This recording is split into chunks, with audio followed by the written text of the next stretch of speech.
Pra, u prishën të pazare dhe ajo e doli kundër Edi Ramës. Jo, zotëri, ajo s'ka dalë kundër Partisë Socialiste dhe kundër politikës që ndiqet në Partinë Socialiste.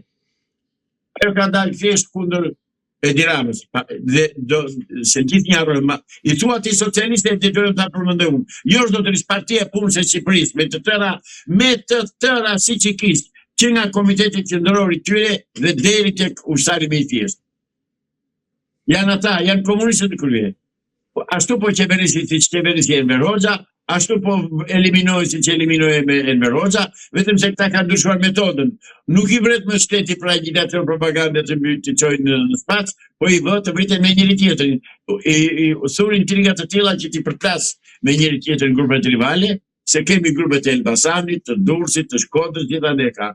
Këtë bën, për çfarë sundo? Dhe e ka realizuar, se shqiptarët e mëdolej, nuk e kuptojnë që ky është një përbindës që është rrezik kombëtar, se kuptojnë, kur mos e kuptofshin, ata paguaj. Zoti Islami, kur mendoni se do të goditet Belinda Balluku nga Spaku në mënyrë të drejtë për drejtë? Asnjëherë. Duke qenë se para disa ditësh janë kryer 35 kontrolle me urdhër të Spakut të afërmëve të saj në bizneset ndryshme dhe në vende ndryshme. Në këtë rast, apo përgatit Spaku dosjen ndaj Belinda Balluku në atë mënyrë që ta kopësis një herë e mirë për të kryer një goditje finale? Po që ka penguar deri tani Spaku, ka 2 vjet që diskutohet edhe po del dhe ai klouni Sauku dhe do arrestohet, ku janë arrestimet, ku janë? Ku janë më? Që penguar me këtallën? Jo, janë të tërë në unison, të tërë janë për të mbrojtur Belinda Balluku, në fakt për të mbrojtur familjen Balluku, janë në fakt për të ruajtur këtë status quo që kanë pasur, që kanë dhe që vazhdojnë ta kenë pushtetin në dorë të tyre. Nuk e shet Belinda Balluku reseve që Belinda Balluku, ato që ka vjedhur, që thonë se ka vjedhur, se ushteti se kam parë që ka vjedhur, po ato para që ka shpërdoruar, po e them kështu, Belinda Balluku i ka vjedhur, këtë po e themi ka Edi Rama në xhepin e tij. Dhe kjo është e sigurt, e garantuar. Dhe prandaj bëhet dhe kjo politikë ekonomike në Shqipëri dhe ky shfrytëzim, kjo vjedhje e tmerrshme e pasurive kombëtare, që të pasurohet Edi Rama, është bërë padisha Edi Rama. Dhe i lumt, ka mbështetjen e Amerikës, se amerikanët e po i mbështojnë. Amerikanët e mbajtën Enverin në 46-ën, i thanë rritin pushtet dhe pa pik turpi në mënyrë më të pafytyrë, ikën në 46-ën ambasada angleze dhe amerikane, ikën nga Shqipëria dhe e lanë popullit shqiptar në dorë të gjelatëve komunistë. Pra janë fajtor direkt amerikanët në këtë pikë. Dhe mos e më dalin sot sikur janë miqtë tanë. Nuk janë miqtë tanë. E amerikanët i ke vetëm për të marrë, për të grabitur. Dhe që në thonë ku vete nafta e shellit, nafta e shpiragut, se po vete në Amerikë nafta e shpiragut, pa një lek, pa unë matur sa shkone si shkone, pare, këtë bëjnë, dhe ne këtë të keqe kemi kryesisht e kemi nga Amerikanët, dhe ta thonë, nuk thonë më jam anti-Amerikanë, nuk jam fare anti-Amerikanë të të ri, po u shikoj qëfar ka vepruar Amerikanë dhe në sot, të rojtë ambasadat në 25-26, kur ikën, ja la Shqipërinë në dorë blokut komunist edhe sërb në Titos edhe Stalinit, na pranoi që ne të vuanim të rjetën, si po vuajnë dhe sot e kësaj dite nga komunistët, dhe nuk ndihet fare, nuk merr asnjë mas. Hiç vetëm betjen në kuadrin e llafeve, edhe shqiptarët kanë një fatkeqësi të madhe që duhet ta themi, ngopen me nuk bosh. Amerika s'do të rritë që merr, nuk të jep. Amerika vetëm merr. Pra, në këtë situatë ne jemi të dënuar dhe nga Amerika. Por mos e kryesisht nga Amerika. Po, në këtë rast, duke qenë se Spaku po tregohet kaq i ngadalt me Belinda Ballukun, kur mendoni se do të shkojë ke Edi Rama? Asnjëherë. Apo kur të bjerë nga pushteti? Asnjëherë nuk do shkojë.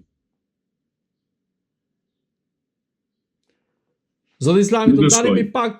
Po, Zoti Islami, të ndalemi pak te marrëveshja mes Shqipërisë dhe Greqisë sa i përket çështjes së detit, ku Greqia përflitet se ka tratativa për të po themi kryer shpime në det dhe duke qenë se ka gjetur burime nëntoksore, në këtë rast apo shitet pjesa e pasurive kombëtare kundrejt Greqisë?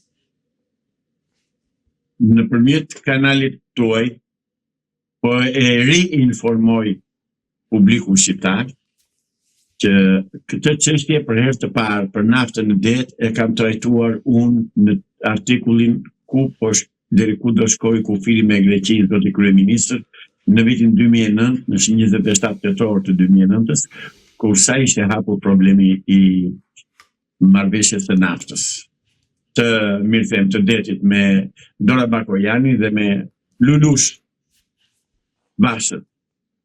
Jam I pari që kam thënë atje, Greqia e do atë pjesë sepse atje ka dalë naftë, ose din që ka naftë. Pra, unë kam denoncuar me kohë të thjesht, ajo marrëveshje antikombëtare e 2009-s, sillet në të cilën ka qenë aktori kryesor ministri aktual I punëve të jashtme të Shqipërisë, një tjetër zabërhan tradhtar I interesave kombëtare, ky që është ministri I jashtëm tani, një tjetër spiun I grekëve, dhe duan me çdo kusht që atë pjesë ta marrë greku, meqense gjykata kushtetuese shqiptare e hodhi poshtë atë marrëveshje, duan që tani ta çojnë në Hag. Haga dihet se cila është për shqiptarët, Evropa dihet se cila është për shqiptarët,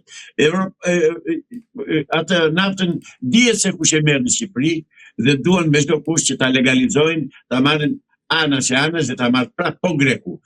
Ardhja asaj zonjës me minifun që na tregoi që kishte këmbë të bukur ambasadori amerikanë në Greqi, që në 12 natës dhe përqafojnë nxehtësisht me kryeministrin, veprime të turpshme jo diplomatike, veprime atyre veprimet e atyre si quhen ato eskortave. Ashtu erdhi ajo dhe takoi kryeministrin shqiptar si një pjesëtare e eskortave të natës. Dhe duan që me çdo kusht që japin sipërfaqen Greqisë. Dhe po ju them, do t'ja japin, se u jep Amerika, se në Amerikë lobi grek, ku akoma që është I fuqishëm miku I ngushtë I Sali Berisës, Gaxojanis, komandon lobi grek zotëri dhe lobi Çiput. Dhe neve Amerika me kohë na ka vënë nën këmbët e këtyre dy lobëve, Grekut dhe Çiputit. Dhe është lobi grek, është shteti grek, ai që nëpërmjet Amerikës po na merr atë që është pasuria në kombëtare. S'ka kush ta mbrojë Shqipërinë. Kanë vdekur burrat. Zoti Islami, si mendoni, çfarë fshe ai takim në mes të natës mes kryeministrit Edi Rama dhe ambasadores amerikane në Greqi? Një takim imoral, I turpshëm, I pacip.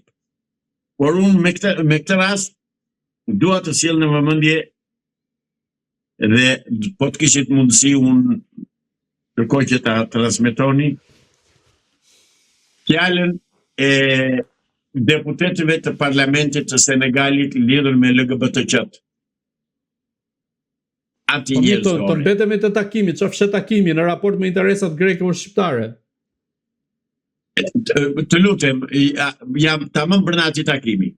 Brenda asaj politike dhe brenda asaj logjike. Zotëri, po na komandojnë ata që duan të shkatërrojnë komin shqiptar. Mirë që na vjedhin, por na prishin dhe atë që quhet, që na ka ruajtur deri më sot dhe që kemi pasur si emblem besnikëria dhe besa shqiptare. Ne po na shet kryeministri ynë zotëri. Dhe ajo zonja që erdhi aty nuk erdhi si ambasadore e Amerikës, po erdhi si përfaqësuese e shtetit grek për të bërë marrëveshjen, për të marrë atë truall që ne që bota edhe e qytetëruar nuk e lëshon. Po neve do ta lëshojmë, e kemi lëshuar sepse s'ka kush ta mbrojë.